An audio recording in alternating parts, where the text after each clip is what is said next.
Hello and welcome back to Johnson Branch Farm. My name is Rachel and I have been steadily plugging away at starting seeds. And right now I'm starting a lot of the early spring into late spring crops, which are things like brassicas, cool weather, flowers, some lettuces, greens.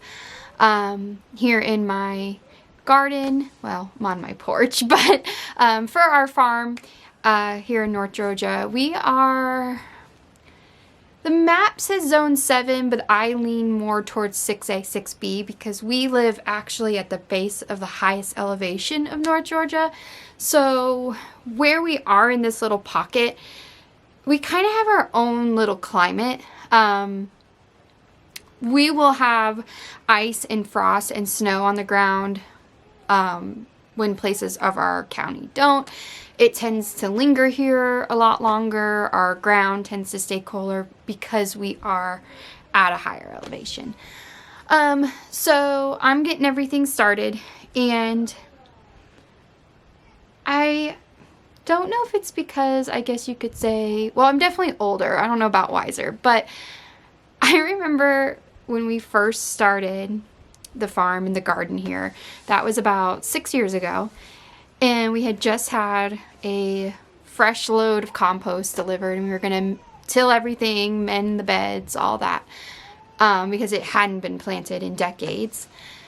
And I remember I asked my husband if he could stop and get some potting soil, and he's like, why would you get potting soil? We just had a giant load of compost delivered. And I was like, well, because I'm starting seeds and they require like special soil. And as I've kind of gone through it throughout the years, I'm getting a little less and less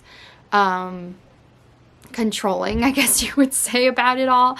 I showed where I was sowing seeds in jugs this past few months, and really I sowed those in native soil with some worm castings and some compost, because if I were to direct sow those seeds into the ground, that's what they would go in. They wouldn't be going into a garden of potting soil. At least here, I'm not growing in raised beds. I'm not, setting it up that way. I'm just maybe amending it with some compost, and other than that, it's native soil. We have plenty of worms, plenty of biology in our soil. We actually have really good, healthy soil where we live.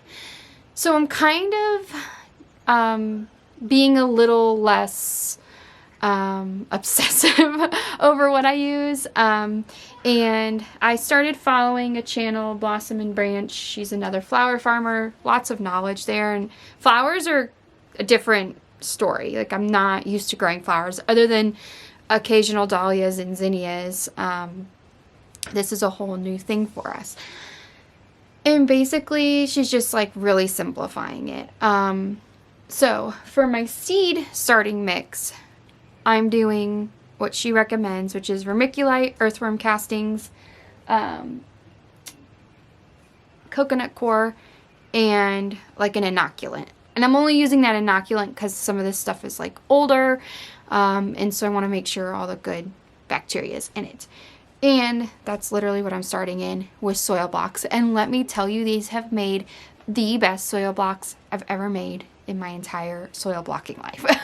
I love making soil blocks, but when you buy conventional bagged soil, it's woody and it's full of chips. And I think that's another reason why I'm trying to get away from that, is I just haven't had really good germination rates and success with like bagged soil, because it is so woody and that wood leaches stuff out of the soil. It's not broken down. We all know like things have been different over the last few years, and I think suppliers are trying to get stuff out, and that they're trying to speed up the natural process of things. And I think if we're not careful, we can kind of just control it so much that we go outside of nature. So I'm trying to bring it back to what would nature do. If these seeds grew off the plant went to seed, and the seeds fell and they were going to grow, what does that look like? Well, they would grow in the native soil that's underneath them. And now if they don't have the proper nutrition and amendments, they won't thrive, but I'm still going to be giving them that. I'm really kind of changing my mindset and adjusting and simplifying and not trying to pull these things from all these different places. I had one year so many weed seeds in my bagged soil that it completely choked out all of my plants. Like, it was a mess. I ended up sending pictures and writing the company. It was in a greenhouse. It wasn't like they could have came in off the wind or anything. So I'm trying to like figure out ways to make this easier. So I said all that to say I want to show you how I am starting my seeds. Since all this is really new, I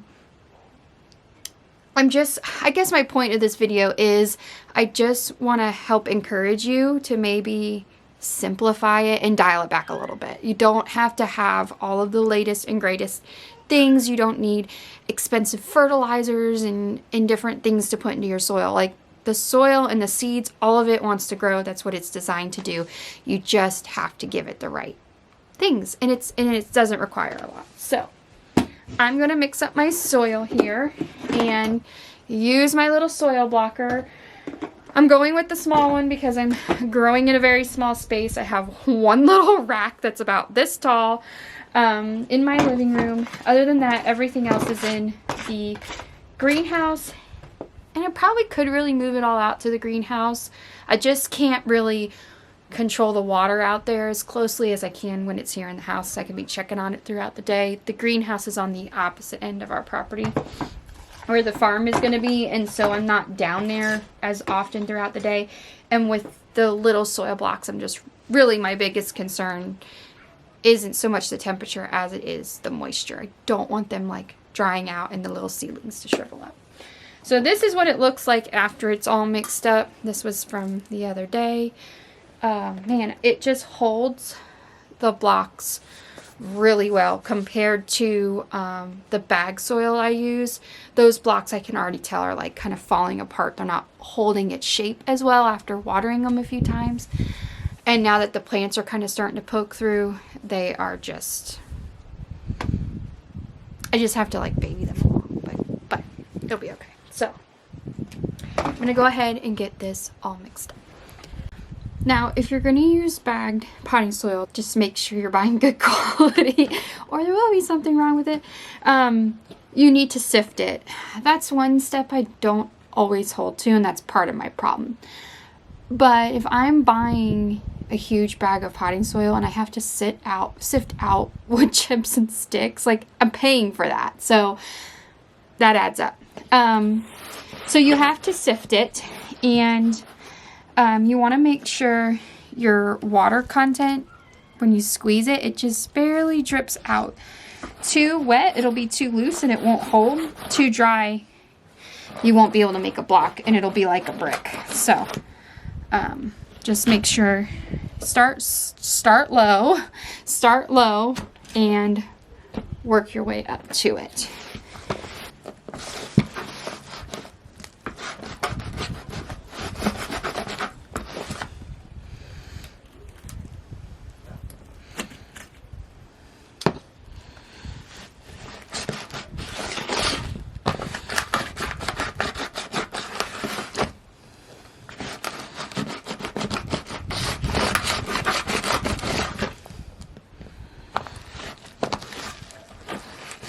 See, I'm getting down to the bottom of my mix here and it's wet, so it's not holding them in.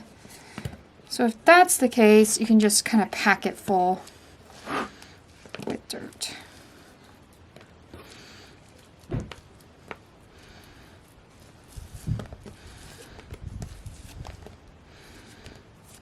And then when I put it in the tray, I just give it a little push down before I block it, before I release it, just to kind of help push it all in.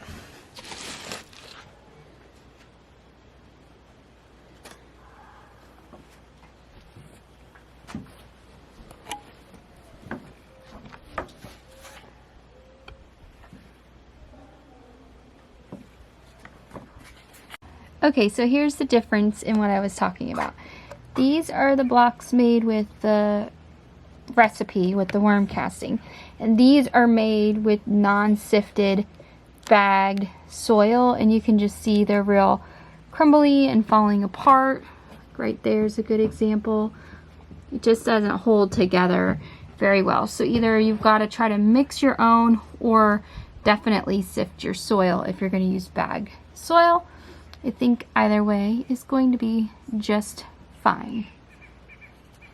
So these trays have been sitting inside on my little grow shelf, and it is beautiful, warm, sunny day.